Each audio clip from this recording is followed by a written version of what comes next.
নমস্কার। আরপিভি শিক্ষা জগৎ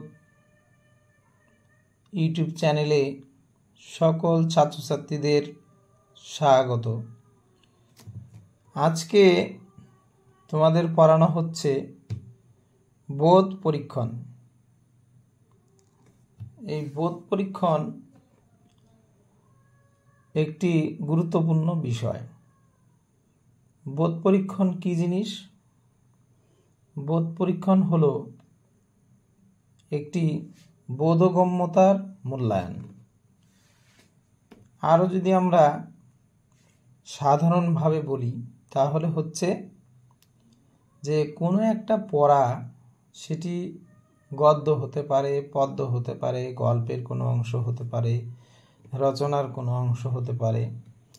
তো সেই পড়া পড়ে আমরা কতটুকু উপলব্ধি করতে পারলাম, কতটুকু বুঝতে পারলাম, তারই ওপরে কিছু কোশ্চেন বা প্রশ্ন করা হয়। সেই প্রশ্নের যথাযথ উত্তর কতটুকু দিতে পারলাম এবং আমাদের পূর্ব অভিজ্ঞতা আমাদের কতটুকু মাথায় আছে, ব্যাকরণগত, ভাষাগত, সেই বিষয়ের প্রতিফলন ঘটে এই বোধ পরীক্ষণের মাধ্যমে।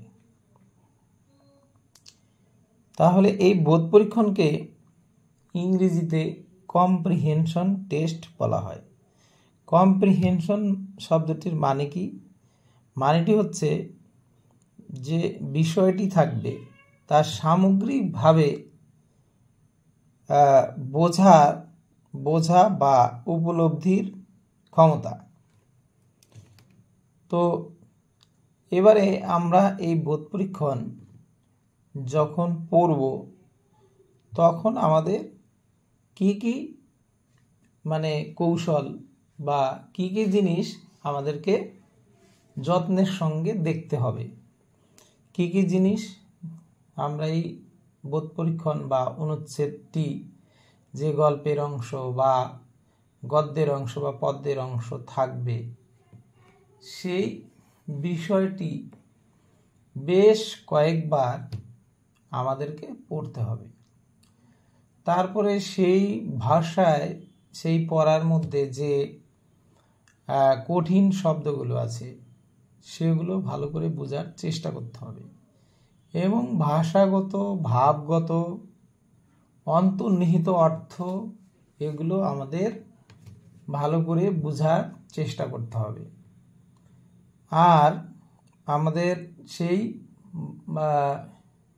অংশটি পড়ার সময় যেখানে ব্যাকরণগত বিষয় রয়েছে, কিছু অপরিচিত শব্দ থাকে বা থাকতে পারে, উপমা থাকতে পারে, কিছু ভাবগত ব্যাপার থাকতে পারে, কিছু ভাষাগত জটিলতা থাকতে পারে, কিছু বড় বড় শব্দ থাকতে পারে, সমাসযুক্ত শব্দ। তো এই বিষয়গুলোকে ধীরে ধীরে ধীরে ধীরে বুঝে বুঝে পড়ে আমাদেরকে পড়াটাকে এগিয়ে নিয়ে যেতে হবে এবং পড়ার শুরু থেকে শেষ পর্যন্ত আমাদেরকে ভালোভাবে পড়তে হবে।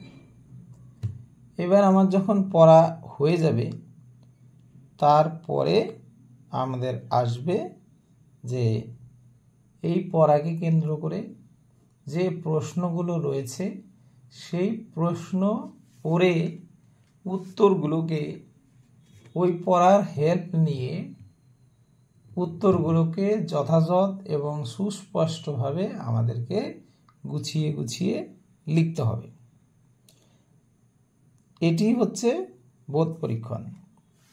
এবারে এই বোধ পরীক্ষণের মাধ্যমে ছাত্রছাত্রীদের কি লাভ হয় বা এই বিষয়ে পরীক্ষা নেওয়া হয় কেন?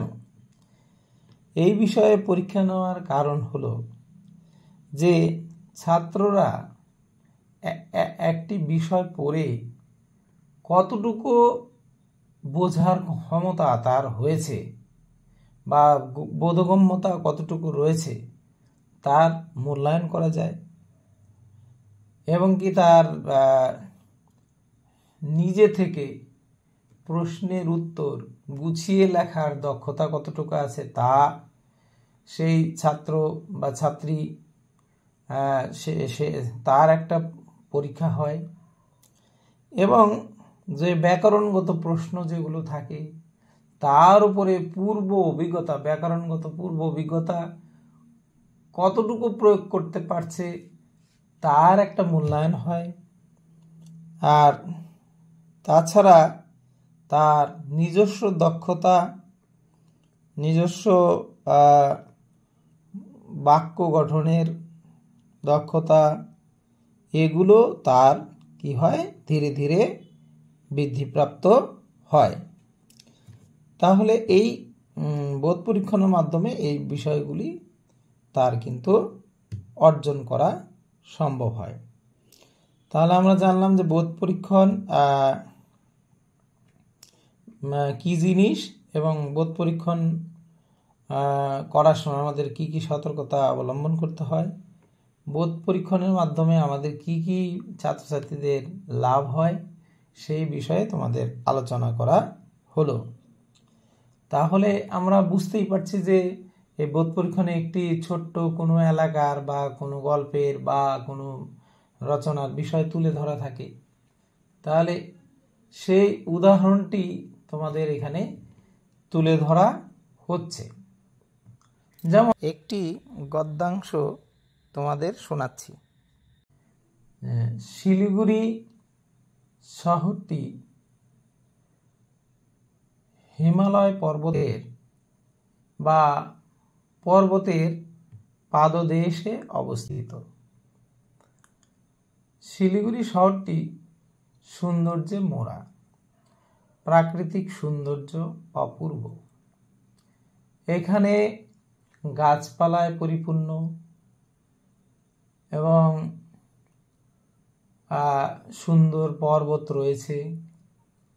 এখানে অনেক নদী পার্বত্য পথ ধরে শিলিগুড়ি কুল বেয়ে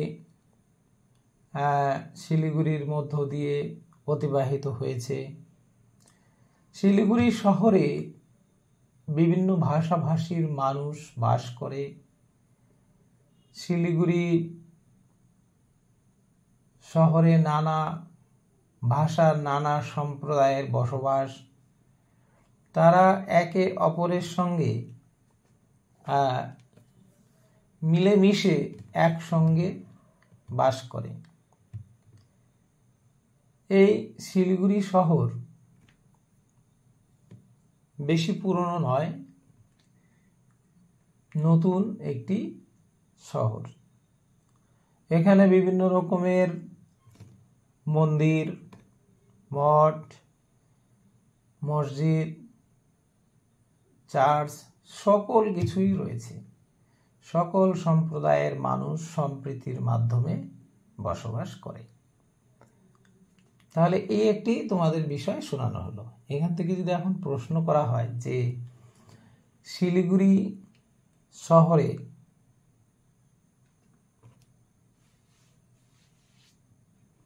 মানুষ কিভাবে বসবাস করে, তাহলে উত্তরে আমাদের বলতে হবে শিলিগুড়ি বিভিন্ন সম্প্রদায়ের মানুষেরা সম্প্রীতির মাধ্যমে বসবাস করে। আবার যদি বলা হয় শিলিগুড়ি পাশে কোন পর্বত রয়েছে, তাহলে উত্তর হবে যে হিমালয় পর্বত রয়েছে। আচ্ছা, আমরা যদি আবার কোশ্চেন করি যে শিলিগুড়ি শহরটি নতুন না প্রাচীন, তাহলে আমাদের উত্তর হবে নতুন, প্রাচীন নয়। এবার যদি এখানে বলা হয় যে শিলিগুড়ি শহরটি খুবই সুন্দর, তাহলে এবার বলা হলো সুন্দর শব্দটির মাধ্যমে সুন্দর এই পদটি কোন পদ, তাহলে এটি ব্যাকরণের বিষয়ে চলে গেল। ব্যাকরণের বিষয়ে পড়ছি, তাহলে আমাদের বলতে হবে যে শিলিগুড়ি যে শহরটি খুব সুন্দর, এখানে যে সুন্দর শব্দটি রয়েছে এটি হচ্ছে বিশেষণ। তো এইরকম ভাষাগত বা ব্যাকরণগত বা গুছিয়ে লেখা বিভিন্ন দক্ষতা বিষয়ে প্রশ্ন করা হয় এবং তার যথাযথ উত্তর দিতে হয়। তাহলে এইভাবে যদি আমরা এই বোধ পরীক্ষণ করি, আমরা যদি সুন্দরভাবে তুলে ধরতে পারি, তাহলে আমাদের এই বোধ পরীক্ষণ শেখা হয়ে গেল, ধরে নিতে হবে। তাহলে তোমরাও তোমাদের বোধ পরীক্ষণ যদি পরীক্ষায় থাকে, তাহলে তোমরা এই যে বিষয়গুলো বলা হলো সেই বিষয়গুলোতে তোমরা সতর্ক থাকবে এবং এইভাবে তোমরা বোধ পরীক্ষণ করবে, নিশ্চয় তোমাদের পরীক্ষা সবার ভালো হবে। ঠিক আছে, আজকে এই বোধ পরীক্ষণ ক্লাস এখানেই শেষ করছি। সবাই ভালো থাকবে।